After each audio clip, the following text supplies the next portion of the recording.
हरिः ॐ श्रीगुरुभ्यो नमः हरिः ॐ शन्नो मित्रः शं वरुणः शन्नो भवत्वध्यमा शन्न इन्द्रो बृहस्पतिः शन्नो विष्णुरुक्रमः नमो ब्रह्मणे नमस्ते वायो त्वमेव प्रत्यक्षं ब्रह्मासि त्वमेव प्रत्यक्षं ब्रह्म वदिष्यामि धृतं वदिष्यामि सत्यं वदिष्यामि तन्मामवतु तद्वक्तारमवतु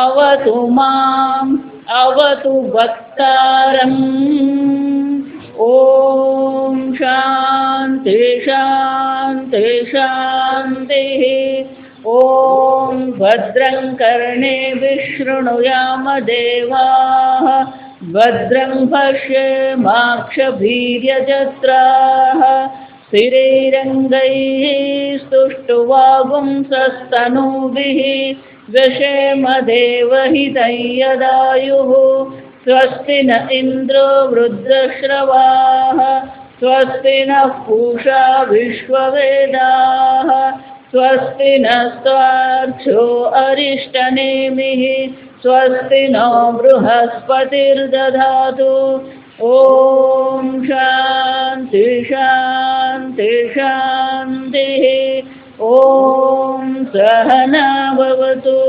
सहनौ भुनक्तु सह वीर्यं करवावहै तेजस्विनावधीतमस्तु मा विद्विषावहै ॐ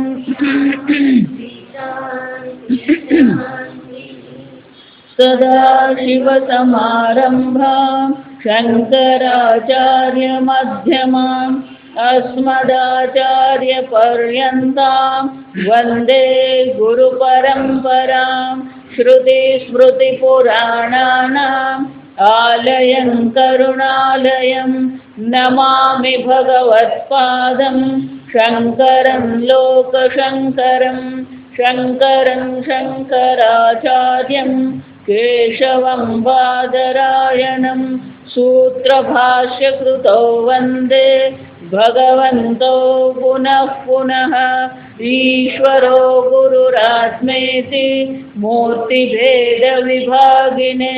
व्योमवद्व्याप्तदेहाय दक्षिणामूर्तये नमः निधये सर्वविद्यानां विषजे भवरोगिणां गुरवे सर्वलोकानां दक्षिणामूर्तये नमः ॐ नमः प्रणवार्थाय शुद्धज्ञानैकमूर्तये निर्मलाय प्रशान्ताय दक्षिणामूर्तये नमः। पान नंबर 70। सत्येन लभ्यस्तपसा ह्येष आत्मा सत्येन लभ्यस्तपसा ह्येष आत्मा सम्यक् ज्ञानेन ब्रह्मचर्येण नित्यम्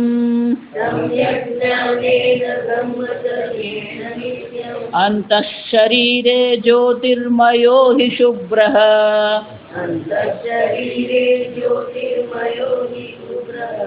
यं पश्यन्ति यतयः क्षीणदोषाः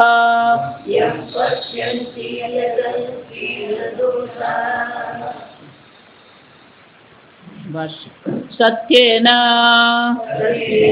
अनृतत्यागेन मृषावदनत्यागेन लभ्यः प्राप्तव्यः किंच तपसा हि इंद्रिय मन एकाग्रतया मनश्चेन्द्रियाणां च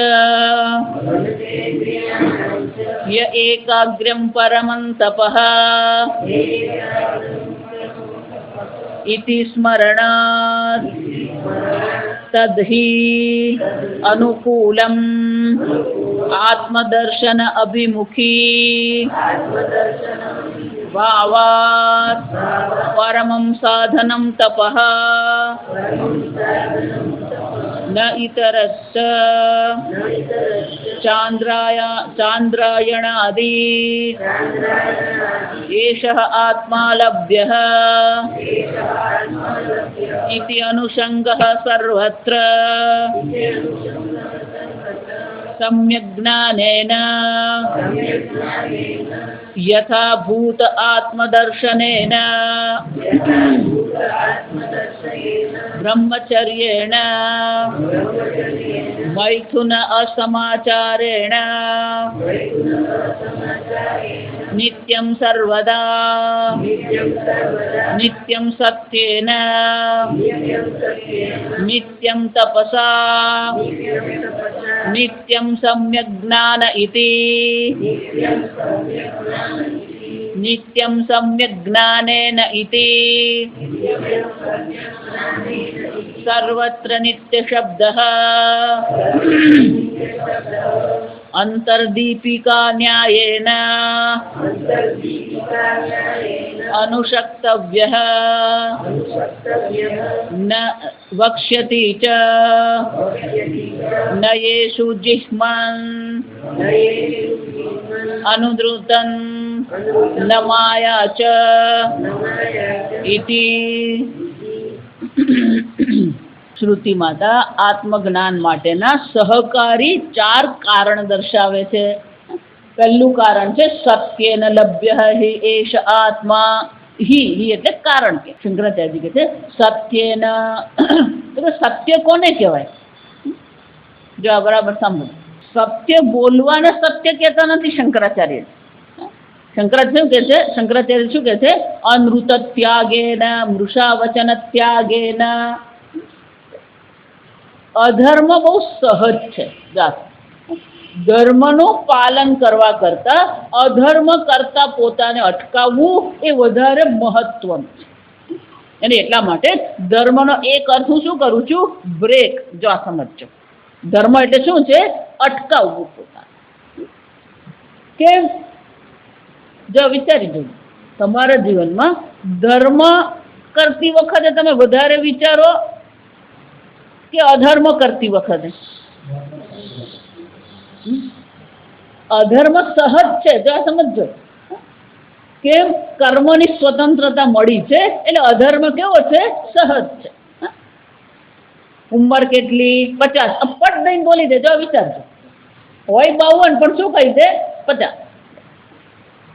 અધર્મ કરવામાં પણ એક ક્ષણે લાગતી નથી. જો અને એને શંકરાચાર્યજી કહે છે સત્ય બોલવું એ ધર્મ છે.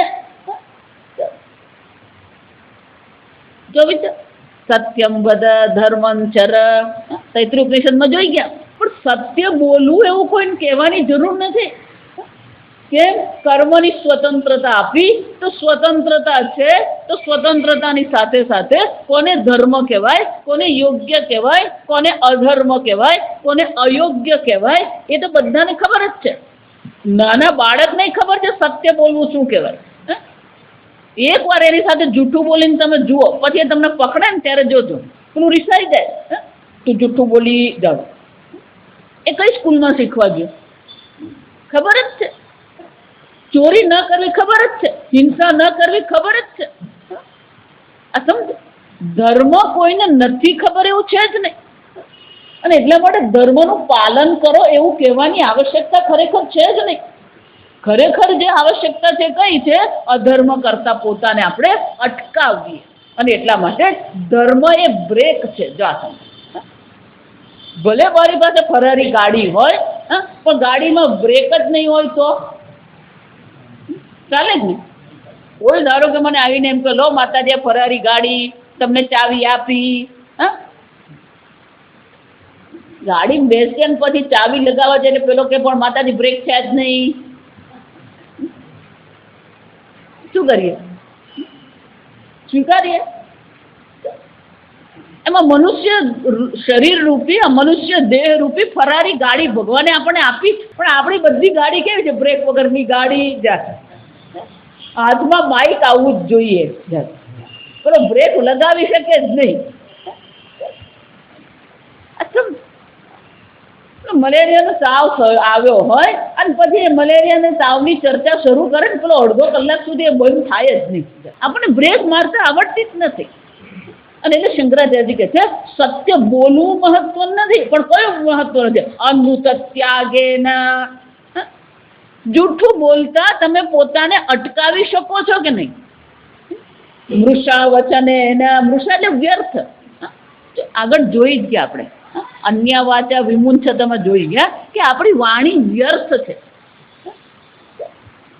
50% આપણી જે વાણી છે ને એ કામ વગરની જ હોય, એનું કોઈ પ્રયોજન છે જ નહીં.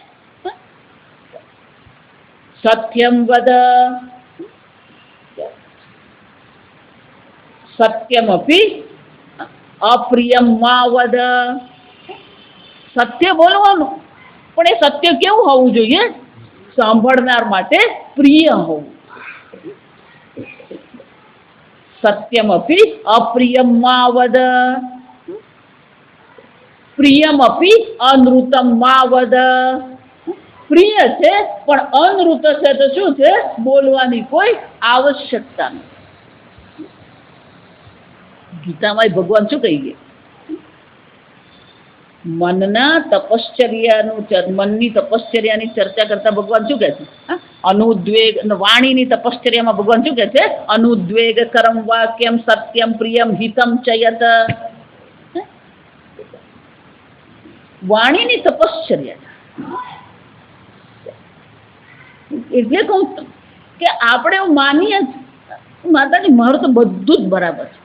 ગઈકાલે કહ્યું એમ મનના નિર્માણની આવશ્યકતા છે. તમે સ્વયં બ્રહ્મ સ્વરૂપ છો, ઉપદેશ કરવામાં આવી રહ્યો છે, એ બ્રહ્મ જ્ઞાન નથી થતું એનો અર્થ શું થયો? બહાર કોઈ વાંધો નથી. જો એટલે ગીતામાં ભગવાન અર્જુનને શું કહે છે? ઉદ્ધરેદાત્મનાત્માનમ નાત્માનમો સાધયેત. આત્મૈવ હ્યાત્મનો બંધુ. કોઈ તમારો અહીંયા દુશ્મને નથી, કોઈ તમારો શત્રુ નથી, કોઈ તમારો મિત્ર નથી. આત્મૈવ હ્યાત્મનો બંધુ. આ તમે જ તમારા પોતાના મિત્ર છો. આત્મૈવ રિપુરાત્મના. તમે જ તમારા કોણ છો? શત્રુ છો. અને એટલા માટે પહેલું કયું છે? અનુદ્વેગ કરમ વાક્ય. તમારું વાક્ય કેવું હોવું જોઈએ? અનુદ્વેગ કરમ. માતાજી આ દક્ષિણ ભારતમાં પૂછવાનું જ નહીં. માતાજી હું તો મોઢા પર કહી જ દઉં નહીં. સત્યમ પ્રિયમ. એ સત્ય હોવું જોઈએ ભગવાન કહે છે. બીજું કેવું હોવું જોઈએ? પ્રિય હોવું જોઈએ. સત્યમ પ્રિયમ હિતમ. એ અન્યને શું છે? કલ્યાણ કરનારું. ભલે સત્ય છે, ભલે પ્રિય છે, પણ એને કોઈ રીતે કલ્યાણ કરનારું નથી તો એને કઈ કહેવાની આપણને જરૂર નથી. સત્ય, પ્રિય, મિત, હિત. ચોથું ઉમેરું છું કયું? મિત. મિત એટલે માપીને. શાસ્ત્રમાં કહેવાય છે, સંસ્કૃત ભાષામાં એવું કહેવામાં આવે કે જે વસ્તુ તમે 2 વાક્યમાં કહી શકતા હોય એને માટે 5 વાક્ય વાપરવા નહીં. એને લઘવમ કહેવામાં આવે. લાંબુ કરવાની જરૂર છે જ ને. આમ સત્યની સાથે પેલા બીજા 3 છે. સત્ય હોવું જોઈએ, પ્રિય હોવું જોઈએ, હિત એટલે કલ્યાણકારી હોવું જોઈએ, અને મિત હોવું જોઈએ. જો એનો શું થયો? તમે જે સત્ય જાણો છો એ સત્યમાંથી બોલવા જેટલું કેટલું રહ્યું? ખાલી 25%. જો વિચારી જજો. બાકીનું 75% તો શું થઈ જાય? બાજુ જ રહી જાય. ભલે એ ધર્મ છે, આ સમજજો, પણ છતાં પણ શું છે? એ બોલવાની કોઈ આવશ્યકતા આપણને છે જ નહીં. અને એટલે પહેલું શું કહે છે? સત્યેન લભ્ય એષ આત્મા. આત્મા પ્રાપ્ત કરવો હોય તો આત્મા કેવી રીતે પ્રાપ્ત થઈ? લભ્ય એટલે પ્રાપ્ત કરવા યોગ્ય. કઈ રીતે? સત્યેન, સત્ય દ્વારા. એનો અર્થ તો અમૃતનો ત્યાગ કરીએ, મૃષા વચનનો પણ ત્યાગ કરીએ. આ કેટલાક લોકો છે ને દરેક વસ્તુ 5 વાર કહેવાની આદત હોય. એકનું એક શું કરતા હોય? જો આ બાળકો સાથે આપણે એવું જ કરે, પણ બાળકો એટલે કંટાળે આપણી સાથે. પેલું 1 વાર કહો પછી 25 વાર કે કરવાની જરૂર નથી આપણે, પણ ભલે આદત પડી જાય આપણને. દરેક વસ્તુ 2 વાર 4 વાર શું કરીએ આપણે? કે જ કરતા હોય. પછી પેલું બાળક હોય કંટાળે, એ કંટાળે પેલું ઉઠીને ચાલતી પકડે જો હાથમાં. એ પછી આપણે શું લાગે, જો આ સાંભળતો નથી, એટલે 4 વાર સાંભળ્યું પછી કે સાંભળતો નથી.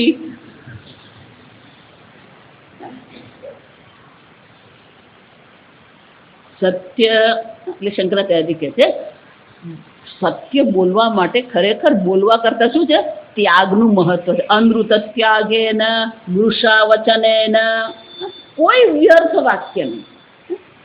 જો આ એટલા માટે તમને લંબાવું છું કે આ જો તમે સમજી લો ને તો તમારું 70% બોલવાનું બંધ થઈ જાય.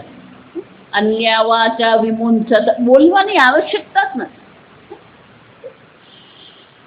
સત્યેન લભ્ય હિ એષ આત્મા પ્રાપ્તવ્ય, પ્રાપ્ત કરવા યોગ્ય છે. આ જગતમાં જો પ્રાપ્ત કરવા યોગ્ય હોય તો એ શું છે, આત્મા. ગીતામાં ભગવાન કહે આનાથી મોટો બીજો કોઈ લાભ છે જ નહીં. આત્મલાભ એ જ લાભ છે આપણા માટે. બાકીની બધી વસ્તુ મળે જ નહીં મળે શું છે, જો એકવાર આત્મલાભ થઈ ગયો તો બાકીના બધા લાભ શું થઈ જાય, ગૌણ બની જાય. જો અને એટલે શંકરાચાર્ય કહે છે આ આત્મા જે છે એ સત્ય દ્વારા જ પ્રાપ્ત થઈ શકે. એટલું જ નહીં, તપસા હિ ઇન્દ્રિય મન એકાગ્રતયા. તપશ્ચર્યા અનેક પ્રકારની આવે. જો આ સમજ, તપશ્ચર્યા 3 પ્રકારે હોય. તપશ્ચર્યા 3 પ્રકાર. પહેલી તપશ્ચર્યા છે તપતી ઇતિ તપઃ. આપણા મન, આપણી ઇન્દ્રિય જે છે એને આપણે તપાવીએ. એકાદશીનું વ્રત કરીએ, ચાંદ્રાયણ વ્રત કરીએ, મૌન વ્રત કરીએ, આ બધા શું કહેવાય, તપત. આપણી ઇન્દ્રિયોને તપાવીએ. આગળ હું કહી ગઈ એમ કે જે વિહિત ભોગ છે, જે ભોગ કરવામાં કોઈ પાપ નથી, છતાં પણ તમારા પોતાના નિશ્ચયથી એ ભોગનો તમે ત્યાગ કરો તો એ શું કહેવાય, તપશ્ચર્યા. બોલવામાં કોઈ પાપ નથી, પણ નક્કી કરો મારે દર સોમવારે મૌન રાખવું છે, દર શનિવારે મૌન રાખવું છે, દર ગુરુવારે મૌન રાખવું છે, તો એ મૌન શું થઈ જાય, તપશ્ચર્યા. 2 વાર ભોજન કરવામાં કોઈ પાપ નથી, પણ નિર્ણય કરો 1 જ વાર ભોજન કરવું છે તો એ શું કહેવાય, તપશ્ચર્યા. આ એક. બીજી તપશ્ચર્યા જે છે જેની ચર્ચા અહીંયા ઘડી કરવામાં આવી, એટલે શંકરાચાર્યજી વ્યાખ્યા કરતા કહે છે ઇન્દ્રિય મન એકાગ્ર થયા. આ ઇન્દ્રિય અને મનને એકાગ્ર કરવું એ પણ શું છે, તપશ્ચર્યા. જો 6થા અધ્યાયમાં આપણે જોઈ ગયા ગીતા, મનને એકાગ્ર કરવું કેવું છે. જ્યારે ભગવાને કીધું આત્મસંસ્થમ કૃત્વા ન કિંચિદપી ચિંતયેત, અર્જુન આ એકવાર આત્મામાં મનને એકાગ્ર કરી લે, પછી બીજું કોઈ ચિંતન કરવાનું જરૂર નથી. ત્યારે અર્જુન શું કહે, ચંચલમ હિ મને કૃષ્ણ પ્રમાથી બલવદ્રઢમ. ભગવાન આ તમે જે સામ્ય યોગ, આ સામ્ય યોગ તમે ભલે કીધું સર્વત્ર, એ સમના દર્શન કરવા. અર્જુન શું કહે, ચંચલમ, ભગવાન આ મન કેવું છે, ચંચળ છે. ચંચળ જ નહીં, પ્રમાથી. પ્રમાથી એટલે જિદ્દી. પ્રમાથી એટલે શું છે, જિદ્દી. એનું ધારેલું કરીને જ છોડે. જિદ્દી, બલવત, બળવાન છે. જો તમે ગમે એટલા બળવાન હોય ને, મન ભલાને નચાવી નાખે. આ સમજો, બળવાન, દ્રઢ. કેવું છે, દ્રઢ છે. શંકરાચાર્ય દ્રઢ માટે બહુ સરસ ત્યાં દ્રષ્ટાંત આપે છે. તંતુ નાગવત, સંસ્કૃતનો શબ્દ કયો છે, તંતુ નાગવત. તંતુ નાગ એટલે આપણો ઓક્ટોપસ. એને તંતુ નાગ કેમ કીધા, પેલા એના 8 તંતુ છે. જ્યાં સંસ્કૃત ભાષા બહુ મજાની છે, વસ્તુનું વર્ણન કરી જ આપે આપણને. તંતુ નાગવત કેમ, ઓક્ટોપસ નો એક હાથ જો તમને પકડી લે ને પછી છોડાવવા માટે શું કરવું પડે, અશક્ય બની જાય. જો તંતુ નાગવત, શંકરાચાર્ય કહે છે કેવું દ્રઢ છે, પેલા તંતુ નાગ ઓક્ટોપસ જેવું દ્રઢ છે આ મન. એક વાર મનમાં એક વસ્તુ પકડાઈ ગઈ પછી છોડાવી શું છે, અઘરી જ છે. અને એટલે શું કહે છે? દુર્નિગ્રહમ. ભગવાનને કહે છે, ભગવાન આ મનનો નિગ્રહ કરવો કેવો છે? મને લાગતું જ નથી કે આ મનનો હું નિગ્રહ કરી શકું, મનને એકાગ્ર હું કરી શકું. તસ્યાહમ નિગ્રહમ મન્યે વાયોરીવ સુદુષ્કરમ. જેમ પેલું વાયુને ગ્રહણ કરવું, પકડી રાખવું અઘરું છે, એમાં મનને પણ શું છે? પકડવું અઘરું જ છે. ભગવાન છે ને બહુ મોટા મનોવૈજ્ઞાનિક હતા. સમજ, અર્જુનને ખખડાવી નથી કાઢતા. જો આ સમજ આટલા વખતથી સાંભળે છે, સમજ નથી પડતી. આ સંશય મહાબાહો. અર્જુન, એમાં કોઈ શંકા કરવાની જરૂર જ નથી. મનોહ કેવું છે? મનશ્ચલમ દુર્નિગ્રહમ. અર્જુન, એમાં કોઈ શંકા જ નથી. મન કેવું છે? ચંચળ છે અને દુર્નિગ્રહ છે. એનો નિગ્રહ કરવો અઘરું છે. અને શું કહેવાય? પહેલા સમસ્યા સ્વીકારો. આપણે હંમેશા પેલા સમસ્યાને શું કરતા રહીએ? વિરોધ કરતા રહીએ. તાવ આવ્યો હોય, સમસ્યા છે, તો વિરોધ કરવાથી તાવ ઘટશે? તાવ વધે. જો આ સમજો, વિરોધ કરે ને પહેલા શરીરમાં તાવ હતો, પછી બીજો તાવ ક્યાં આવે? પેલો મનમાં આવે. મન તાવ આવ્યો, મન તાવ. અને પણ આવ્યો પણ તો શાંતિ રાખે. એમ ભગવાન શું કહે? અર્જુન, તારી વાત એકદમ સાચી છે, એમાં કોઈ શંકા જ નથી. મન ચંચળ હોવું જ જોઈએ. જો વ્યવહાર કરવો હોય ને તો મન ચંચળ જ જોઈએ. ગાડી ચલાવવી હોય ને, આ મન એકાગ્ર કરીને ચાલી, આમ સામે જ જોયા કરવાનું, ચાલે ને?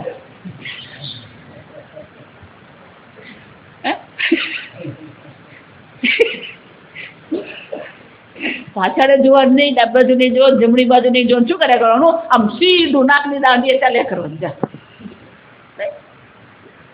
વ્યવહારમાં ચંચળ મન આવશ્યક છે.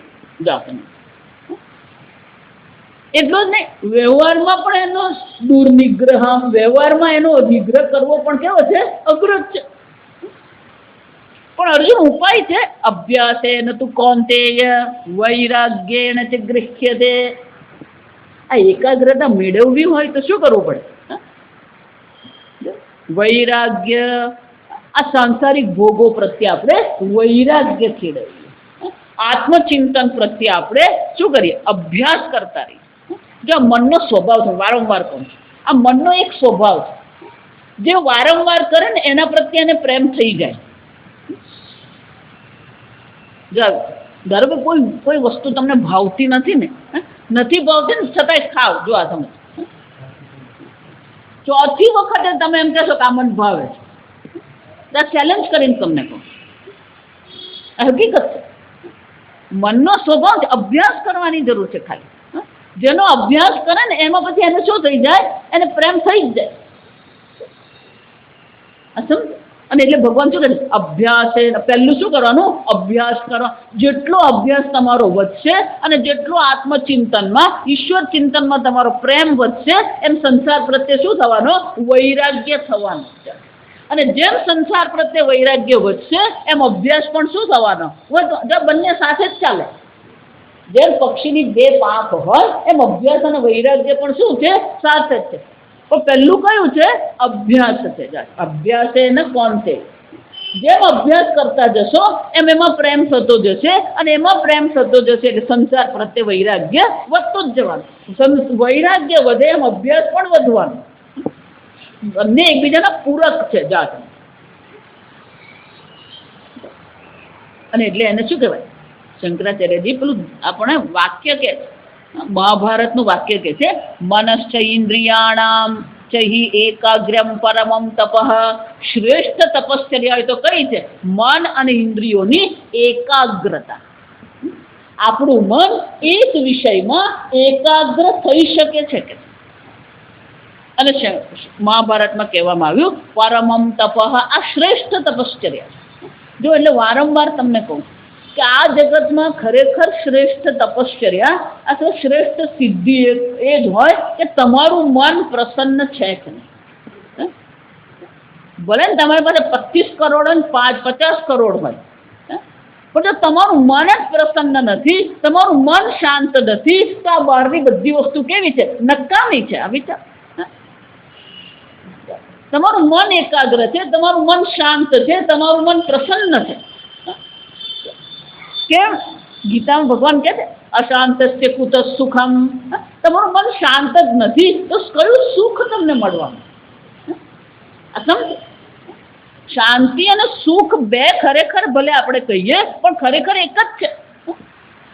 જો મન અશાંત છે તો કોઈ સુખની અનુભૂતિ થઈ શકે એમ છે જ નહીં. અને જો દુઃખી છે, જો સમજજો, એ અશાંત છે પણ સુખી છે, આવું કહી શકીએ? એ દુઃખી છે પણ શાંત છે, કહી શકીએ? દુઃખી છે પણ શાંત છે, શાંત છે. સુખ અને શાંતિ બંને કેવા છે? સાથે જ ચાલે. અને એટલે ભગવાન શું કહે છે? અશાંતસ્ય કુત સુખમ. આમ મનની શાંતિ, મનની એકાગ્રતા એ શ્રેષ્ઠ તપશ્ચર્યા. બહાર તમારી પાસે કેટલું છે ને, એના કરતા અંદર કેટલું છે ને એ બહુ મહત્વનું. અને એટલે શંકરાચાર્યજી કહે છે આ શ્રેષ્ઠ તપશ્ચર્યા કઈ છે? મન અને ઇન્દ્રિયોની એકાગ્રતા. જા સમજો, આ બીજા પ્રકારનું તપશ્ચર્યા. ત્રીજું છે તપ આલોચને. તૈત્રીય ઉપનિષદમાં જોઈ ગયા, અન્નમ બ્રહ્મેતિ વ્યજાનાત અન્નાધિ સર્વાણી ભૂતાની જાયન્તે અન્નેન જાતાની જીવંતી અન્નમ પ્રયંતમ અભિષમ વિશંતિ તદ્બ્રહ્મ સતપો તપ્યત સતપસ્તપ્ત્વા. તો ત્યાં તપ આલોચન, આ જ્ઞાન પણ શું છે? તપશ્ચર્યા. જ્ઞાનમયમ તપ, એને શું કહેવામાં આવે? જ્ઞાનમયમ તપ. આ બ્રહ્મ જ્ઞાન પ્રાપ્ત કરવા માટેના જે પ્રયત્ન કરો છો એ પણ શું છે? તપશ્ચર્યા. જ્ઞાનમયમ તપ. આમ ત્રણ પ્રકારથી. અને એટલે શંકરાચાર્યજી કહે છે આ જે તપશ્ચર્યા જે છે એ તપશ્ચર્યા શાના માટે છે? અહીંયા જે તપશ્ચર્યા છે આપણે બીજા પ્રકારની તપશ્ચર્યા છે. આ સમજવા, મન ઇન્દ્રિયને તત્વ જ્ઞાન પ્રત્યે એકાગ્ર કરીએ. કેમ? તદ્હિ અનુકૂલમ આત્મદર્શન અભિમુખી ભાવાત. કારણ કે આવું જે મન છે એ જ આત્મજ્ઞાન માટે કેવું છે? આપણને ઉપયોગી, અનુકૂળ છે. આત્મજ્ઞાન મેળવવું હોય તો મનની એકાગ્રતા એ આપણા માટે કેવી છે? અનુકૂળ છે. એટલે કે છે તદ્હિ, આ જ અનુકૂળતા છે. કઈ? આત્મદર્શન અભિમુખી. જે આત્મદર્શન માટે મન તૈયાર છે એને શું કહેવાય? અનુકૂળતા. પરમમ સાધનમ તપઃ. આ જ પરમ સાધન છે, આ જ પરમ તપશ્ચર્યા છે. ન ઇતર ચાંદ્રાયણાદિ. શંકરાચાર્યજી કહે છે આ ચાંદ્રાયણાદિ જે બાકીની જે બધી તપશ્ચર્યાઓ છે એ ખરેખર અહીંયા તપશ્ચર્યા નથી. કઈ છે? આ ઇન્દ્રિય મનને આપણે એકાગ્ર કરીએ.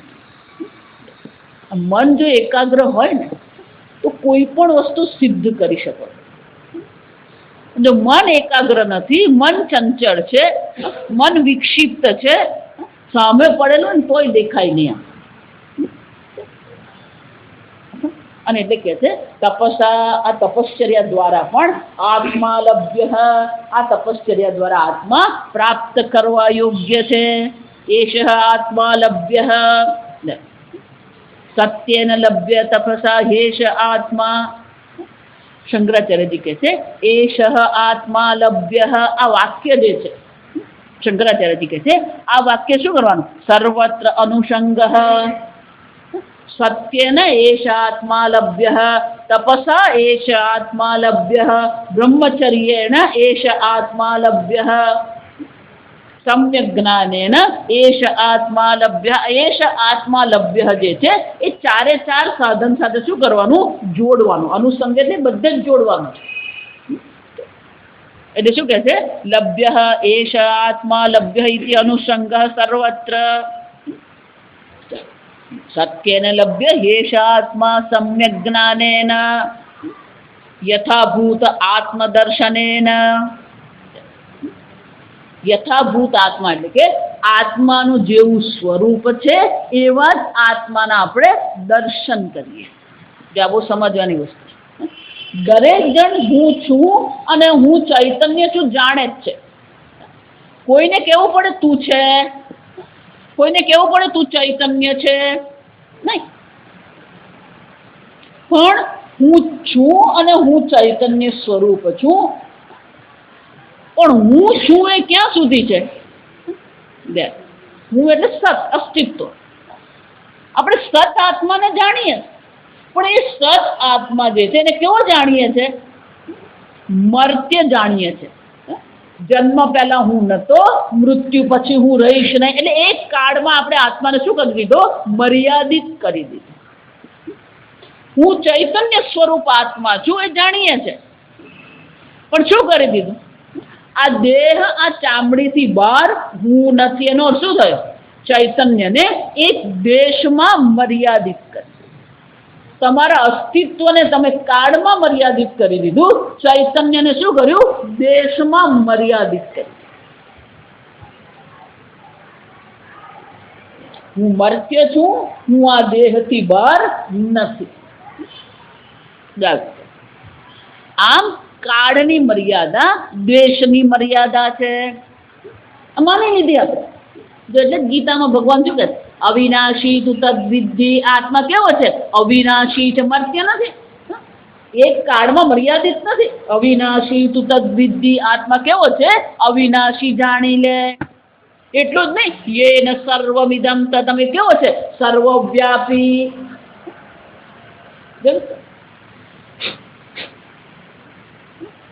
આત્મા મર્ત્ય નથી. કેવો છે? વિનાશી નથી, અવિનાશી છે. આત્મા સર્વવ્યાપી છે. એનો અર્થ શું થશે? આપણે અત્યારે આત્માને જે રીતે ઓળખીએ છીએ એ આત્મા નથી. અને એટલે શંકરાચાર્યજી કહે છે યથાર્થ આત્મદર્શનમ. આપણે આત્માના દર્શન તો કરીએ જ છે, જાણીએ જ છે હું છું ને હું ચૈતન્ય છું. પણ જે પ્રકારથી તમે આત્માને ઓળખો છો એ તમારી ઓળખ કેવી છે? અયોગ્ય છે. અને એટલા માટે યથાર્થ, યથાર્થ એટલે યથાભૂત, એટલે જેવું છે એવું. યથાભૂતનો અર્થ શું થાય? એ આત્મા જેવો છે એવો જ એને જાણવો. આ પુષ્પ છે, જો વિચાર, આ લાલ ગુલાબનું પુષ્પ છે તો ને યથાર્થ કહેવાય. એને શું કહેવાય? યથાર્થ. ના પણ આ તો પીળો ગલગોટો છે, અયથાર્થ. જેને જેવું છે એવું જાણવું એને શું કહેવાય? યથાભૂત દર્શનમ. આપણે આત્માને કેવી રીતે ઓળખીએ? હું દેહ છું, હું પિતા છું, હું પુત્ર છું, હું એન્જિનિયર છું, હું ડોક્ટર છું. આપણે જેટલી આત્માની ઓળખ છે ને એ બધી ઓળખ કેવી છે? અયથાભૂત. અને આ બધા આપણી જે આત્માની ઓળખ છે ને એમાં આપણે એવા અટવાઈને બેઠા છે ને. તો બોલો, યથાર્થ આત્માનું જે સ્વરૂપ છે એમાં જ આપણી બુદ્ધિ પ્રવેશી શકતી જ નથી. કેમ? પેલો આમાંથી ઊંચો આવે, હું પિતા છું, એટલે પછી પેલો પિતા તરીકે શું કરતો હોય? બુદ્ધિ ક્યાં ફસાઈ જાય? અને એટલે શંકરાચાર્યજી કહે છે, શ્રુતિ માતા કહે છે સમ્યક દર્શને નહીં લભ્ય એષા આત્મા. આ આત્માને પ્રાપ્ત કરવો હોય તો શું કરવું પડે? સમ્યક દર્શનેન, યથાભૂત આત્મદર્શનેન. આ પ્રકારથી આત્માને સમ્યક દર્શનની પણ આવશ્યકતા. જાતો માતાજી આત્માનું દર્શન કરવાના. આ દર્શન શબ્દ આવે ને લોકોને જાત જાતના અર્થ મળે. અમે ધ્યાનમાં ગયા હતા, અમને આત્મદર્શન કરાવ્યા. આત્મદર્શન કર્યા. દર્શન કરવા વાળો આત્મા કે જેના દર્શન થયા તે આત્મા?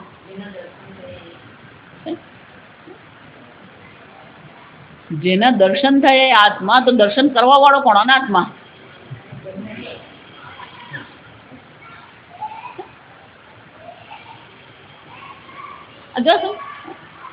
આજકાલ ધ્યાનમાં કરાય તો પીળું, લાલ ને સફેદ જાત જાતનું કરાવે. લાલ દેખાયું, તું બહુ તામસિક છે. આમે બિચારાએ પોતાના વિશે કંઈ કેટલાય અભિપ્રાય બાંધી દીધા. પેલો ગુરુજી બીજા 2 અભિપ્રાય આપે, જો આપણને તું તામસિક છે. આ મુક્ત કરવાની પ્રક્રિયા છે કે બંધનની પ્રક્રિયા છે? લોકો એવા જાત જાતના અભિપ્રાય આપે છે ને. તને સફેદ દેખાય, તું સાત્વિક છે. તને કાળું દેખાય, તું તામસિક છે. પીળું દેખાય, તું રાજસિક છે. લાલ પીળું કાળા સાથે કોઈ સંબંધ જ નથી આત્મા જાતે. એટલું જ નહીં ને, હું તો ધ્યાન કરું ને માતાજી, તમે પાછળ કંઈક સળવડે, એ સળવડે કઈ ને કીડી હોય અને કીડીને કાઢવાની.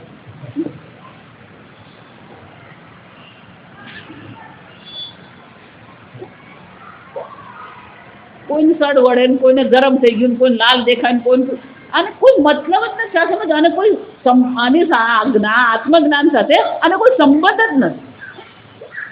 આપણે ગુજરાતીમાં આ સંબંધ માટે શબ્દ સરસ મજાનો શબ્દ છે. જાત એ નાવાને નીચોવાનો કોઈ સંબંધ નથી. કોને સમ્યક દર્શન કહેવાય? અને આ બધું જે કરે ને એને ગતકડા કહેવાય. એને શું કહેવાય? ગતકડા. હકીકત કહું તમને, હું એટલે હંમેશા કહું કે આ આત્મજ્ઞાન પ્રાપ્ત કરવા માટે આ શાસ્ત્ર અધ્યયન કરીએ, પણ આ બધી જગ્યાએ જરા આંટા મારી આવવાના.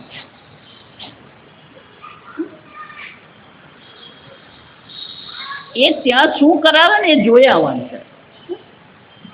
હું એક જ છું એવું કહું, બીજે જઈ આવવાનું જાતે. બાકી બધા શું કે બીજે જવાનું નહીં, બીજાને સાંભળવાનું નહીં.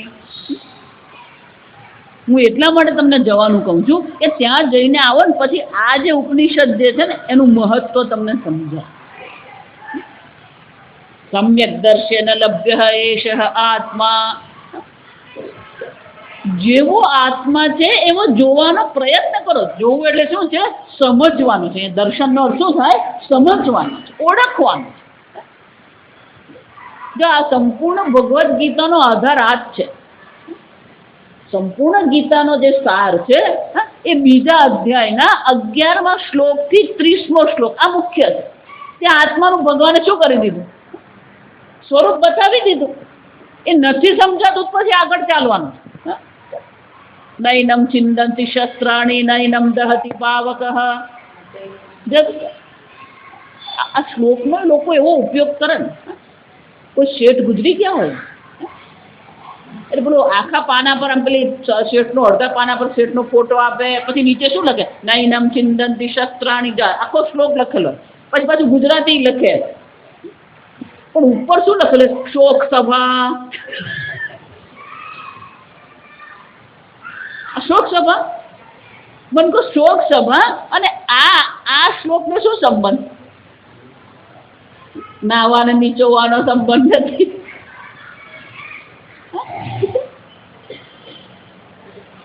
ભગવાન કહે છે જો આત્મા નૈનમ ચિંતનથી હોય તો કેવો છે? અશોચાનંદ. શોક કરવા યોગ્ય છે જ ને. નત્વમ શોચિતુમ અર્હસી. અર્જુન શોક કરવા યોગ્ય છે જ ને. અને ઉપર શું લખેલું હોય? શોક સભા. એવું કઈ જાત જાતનું છાપે ને બધું જાત જાતનું લખતા ફરે. સમ્યક દર્શને ભગવાને 11મા શ્લોકથી 30મા શ્લોકમાં બહુ જ સરળ ભાષામાં દર્શાવી દીધું છે. એક અદ્વિતીય આત્મા માત્ર છે, અર્જુન બીજું છે જ નહીં.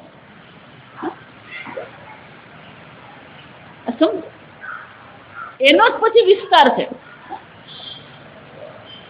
અને એટલે કે છે સમ્યક દર્શન, બીજો કોઈ ઉપાય નથી. જો આ સમજો, તમે એમ માનતા હોય કે આ રીતે આત્માના દર્શન થાય ને પેલી રીતે આત્માના દર્શન થાય, કોઈ ઉપાય છે જ નહીં. સમ્યક દર્શનેન બ્રહ્મચર્યેણ મૈથુન સમાચારેણ. મૈથુન અસમાચારેણ એટલે કે ઓછામાં ઓછા ભોગથી આપણું જીવન છે. બ્રહ્મચર્યના 3 અર્થ. પહેલો અર્થ છે ભોગ નહીં કરવો. બીજો અર્થ છે ગુરુ પાસે આશ્રમમાં રહીને શાસ્ત્ર અધ્યયન કરવું. અને ત્રીજો અર્થ કયો છે? આ મૈથુનમ, જો સંભોગ. શંકરાચાર્યજી જો આ મૈથુન એમ કહે ને પછી બધી પ્રકારના ભોગ લઈ જ લેવાના. આ સમજવા, ઓછામાં ઓછો ભોગ. જો વિચાર, મનમાં જો અશાંતિ હોય ને, ભોગનો ત્યાગ કરી દો, જો અડધી અશાંતિ જતી રહેશે. પણ આપણી મુશ્કેલી એવી છે કે પેલું મન જ્યારે વિક્ષિપ્ત થાય ને ત્યારે ભોગ વધી જાય. જો આ સમજ, પેલો ખા જ કરે આખો દિવસ. મન વિક્ષિપ્ત થઈ ગયું હોય તો ભોગનો ત્યાગ કરવાનો. પણ પેલો શું કરતો હોય? આખો દિવસ પેલો ખા કરે તો આખો દિવસ બોલ કર્યા જ કરતો હોય. ખરેખર શું કરવાનું? ભોગનો ત્યાગ. અને એટલે શંકરાચાર્યજી કહે છે આ પ્રકારથી આ 4 સાધન ભગવાને બતાવ્યા.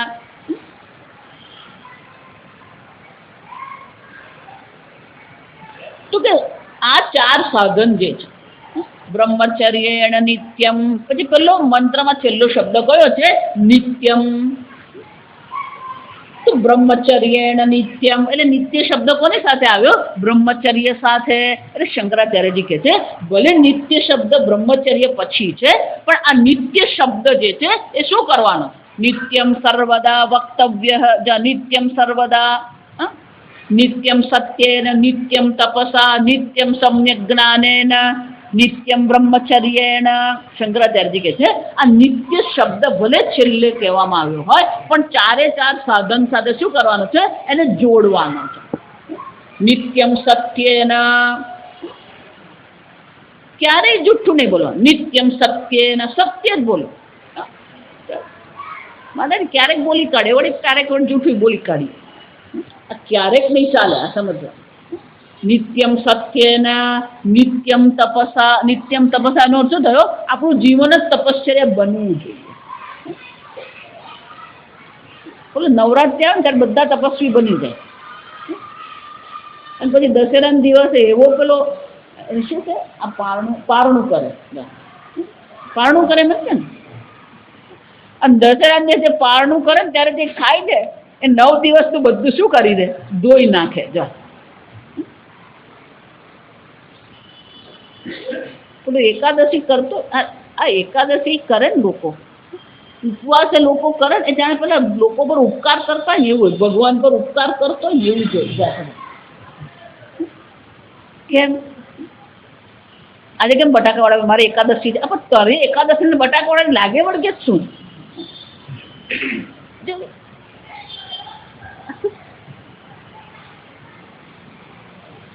નિત્યમ તપસા, આપણું જીવન જ તપશ્ચર્યા બની ગયું. નિત્યમ સમ્યક દર્શનેન. જો આ નિત્યમ સમ્યક દર્શન ભગવાન ત્યાં કહે છે અધ્યાત્મ નિત્યત્વમ. આપણા જીવનમાં શું છે? આત્મજ્ઞાન માટે નિત્ય પ્રયત્ન કરતા રહીએ. 20 મૂલ્યો જે ભગવાને ગીતામાં બતાવ્યા એમાં છેલ્લા 2 મૂલ્યો કયા છે? અધ્યાત્મ જ્ઞાન નિત્યત્વમ, તત્વ જ્ઞાનાર્થ દર્શનમ. અધ્યાત્મ જ્ઞાન કેવું હોવું જોઈએ? નિત્યત્વમ. રોજ શાસ્ત્ર અધ્યયન થવું જોઈએ, રોજ વેદાંતનું શ્રવણ થવું જ જોઈએ.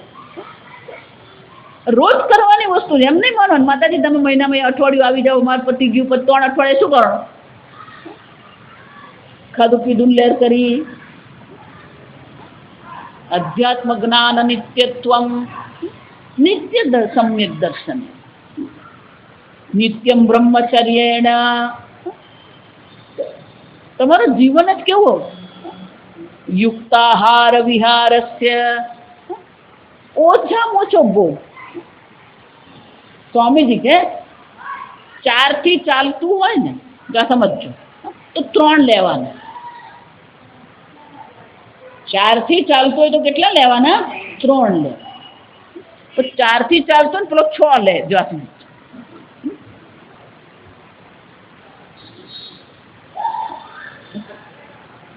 નિત્યમ બ્રહ્મચર્યેણ. તો લોકોને ને આ પેલા કોલેજમાં જાય, બસ 3 વર્ષે ગ્રેજ્યુએટ થઈ જાય, 5 વર્ષે એન્જિનિયર થઈ જાય. એટલે વેદાંતમાં આવે ને એટલે પહેલો આ પ્રશ્ન થાય કેટલા વર્ષ ભણવું? કેટલા વર્ષ ભણવાનું? તો ડૉક્ટર પાસે જઈને ડૉક્ટર પેલો તાવ આવતો હોય, ડૉક્ટર દવા આપે એટલે પહેલું જ પૂછે સાહેબ કેટલા દિવસ લેવાની? 5 દિવસ લેજે સાહેબ, સારું થઈ જશે.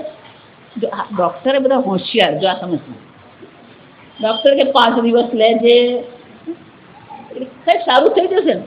હા થઈ જશે, નહીં સાહેબ પાછો આવજે.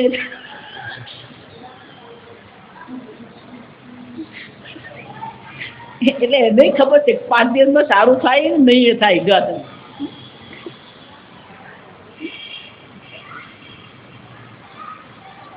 નિત્યેના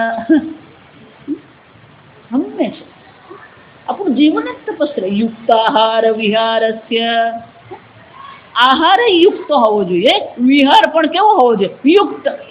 એટલે એક દિવસ 10 કિલોમીટર ચાલે ને પછી 5 દિવસ ચાલે જ નહીં. જાઓ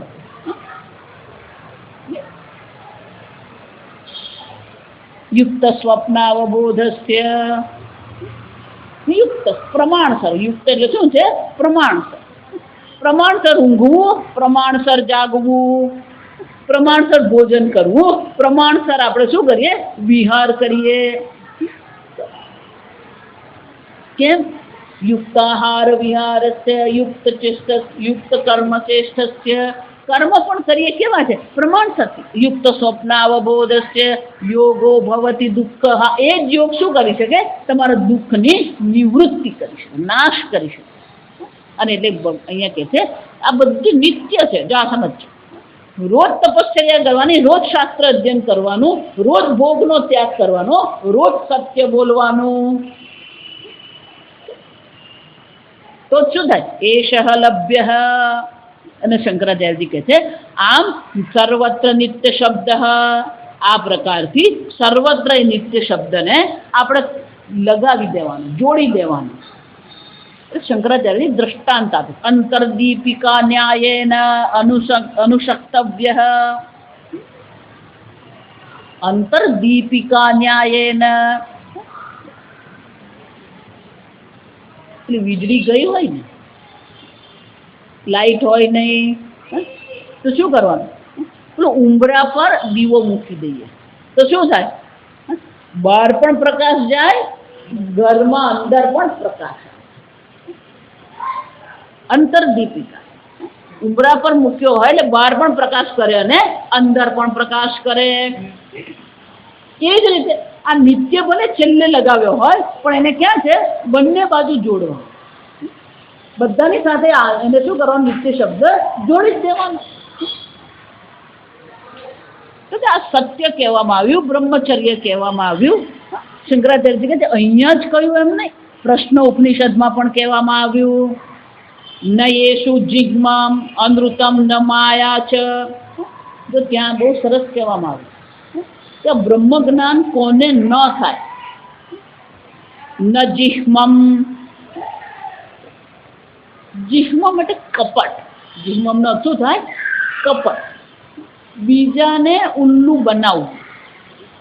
અનૃતમ, જુઠ્ઠું બોલવું. માયા, માયાને એટલે પેલા બિચારાને એવો ભેરવવો, પેલો એવો આપણા હાથમાં આવે ને, આપણે ગુજરાતી બહુ સરસ કે બાટલામાં ઉતારવું. જાસમ ત્યાં કહે છે કે જ્યાં આ કપટ છે, જીહ્મમ અનૃતમ માયા ન, એને આત્મજ્ઞાન ક્યારે થઈ શકતું જ નથી. જા જૂઠું બોલવું, કપટ કરવું, કુટિલતા, આ બધી વસ્તુ હોવી નહીં જોઈએ. આપણે બ્રહ્મ જ્ઞાન પ્રાપ્ત કરવું હોય તો આ બધાથી આપણે શું કરવું જોઈએ? છૂટવું જોઈએ. પણ આ સંસાર જે છે ને, જા સમજો બરાબર. જો વિચારી ગયું, કોઈ પણ લગ્ન જે આપણે એરેન્જ મેરેજ જે કહીએ ને, જો સત્ય વદન કરીએ તો કોઈના લગ્ન થાય. 2-4 વસ્તુ તો છુપાવેલી હોય જ. જો આ સમજ, જીહ્મમ કુટિલતા કહેવાય. બંગલો બનાવ્યો એમાં આ બધે જ કપટ છે. જો આ સમજ, પેલા કડિયાને કે ભાઈ કેટલા લેશે? પેલો લેવાનો હોય 5,000 પણ એ તમને 7,000 જ કે. જો અને કુટિલતા કહેવાય.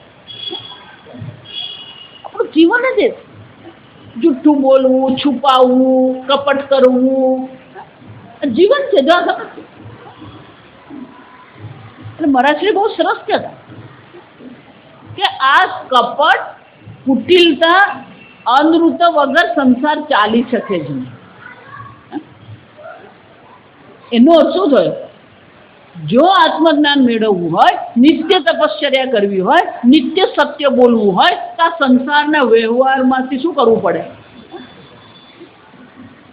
પોતાને નિવૃત્ત કરવું જ પડે. જો એટલે આ પ્રારંભમાં આપણે જોઈ ગયા, ગઈકાલે જે આ સંગતિ ભાષ્ય આપ્યું ને, એમાં શંકરાચાર્ય એક શબ્દ વાપરે, ભિક્ષોહો. આ ભિક્ષુ માટે છે. એનો અર્થ શું થયો? સંસારમાં રહીને જો આપણે એમ માનતા હોય કે આ બધું કપટ નહીં કરવું, જુઠ્ઠું બોલવું નહીં, શક્ય જ નહીં મળે. કપટ વગર સંસાર ચાલે જ નહીં, કુટિલતા વગર સંસાર ચાલે જ નહીં. આ સમજો. એનો અર્થ શું થયો? બને એટલું આપણે નિવૃત્ત જીવન જીવીએ, બને એટલું આ સંસારની ખટપટ, એટલે જે સંસારની ખટપટ કહીએ આપણે, બને એટલી સંસારની ખટપટમાંથી આપણે પોતાને શું કરી દઈએ? નિવૃત્ત કરી દઈએ. જો એટલા માટે હું કહું, Vedanta is a best retirement plan. ઓટલે બેસીને ગપ્પા મારીએ ને એને બદલે આ વેદાંત શ્રવણ કરીએ આપણે, પણ કેટલા લોકોને એ કરવા મજા આવતી હોય જાય. એને આપણે કહીએ ચાલ ને તું વેદાંતમાં ના રે,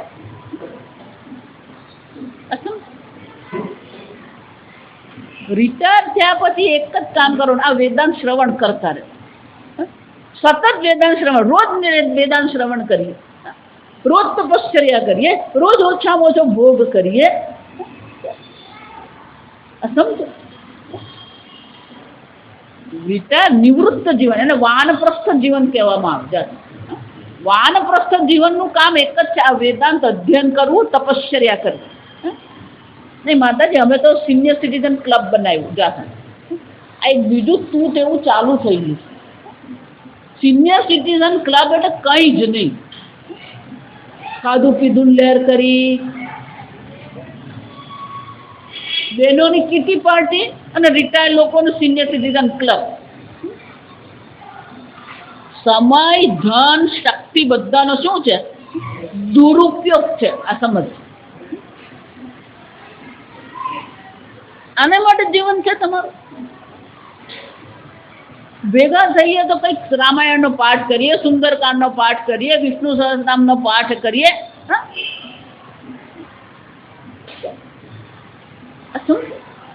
આ બધા વૃદ્ધાશ્રમ ખુલે ને એમાં શું ચાલતું હોય? વેદાંત એ આપણું જીવન છે. શંકરાચાર્યજી કહે છે આ નિત્ય શબ્દ બધાની સાથે જોડી દઈએ. એનો અર્થ શું થયો? ઓછામાં ઓછા સાંસારિક વ્યવહારથી આપણે જીવન જીવીએ અને આ બધા જે સાધન છે એનું અનુષ્ઠાન કરવાનો આપણે પ્રયત્ન કરીએ. અને એટલે કહે છે વક્ષ્યતિ ચ, આ પ્રશ્ન ઉપનિષદમાં કહેવામાં જ આવ્યું છે કે જેના જીવનમાં કુટિલતા છે, કપટ છે, અનૃત છે, એને ક્યારેય બ્રહ્મ જ્ઞાન થતું નથી.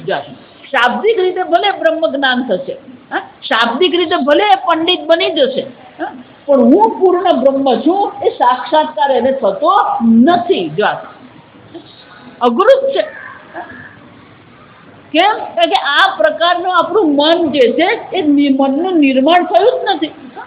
મનમાં અધર્મ છે, મનમાં ભોગ છે, મનમાં વિક્ષેપ છે, કપટ છે. એ પૂર્ણ આત્માને જાણી શકે એવી કોઈ શક્યતા જ નથી. એટલે શંકરાચાર્યજી કહે છે અહીંયા વિધેયાત્મક રીતે કહેવામાં આવ્યું. સત્ય, બ્રહ્મચર્ય, સમ્યક દર્શન, તપશ્ચર્યા, વિધેયાત્મક રીતે કહેવામાં આવ્યું, પોઝિટિવલી કહેવામાં આવ્યું. પેલું પ્રશ્ન ઉપનિષદમાં શું કરવામાં આવ્યું છે? નકારાત્મક રીતે દર્શાવવામાં આવ્યું કે આ પ્રકારથી જો જીવન તમારું છે તો બ્રહ્મ જ્ઞાન તમને થઈ શકે એમ નથી. આગળ આપણે આવતીકાલે. ઓમ અસતો મા સદ્ગમય તમસો મા જ્યોતિર્ગમય મૃત્યોર્મા અમૃતંગમય. ઓમ પૂર્ણમદ પૂર્ણમિદં પૂર્ણાત પૂર્ણમુદચ્યતે પૂર્ણસ્ય પૂર્ણમાદાય પૂર્ણમેવાવશિષ્યતે. ઓમ શાંતિ શાંતિ શાંતિ. હરિ ઓમ શ્રી ગુરુભ્યો નમઃ. હરિ ઓમ.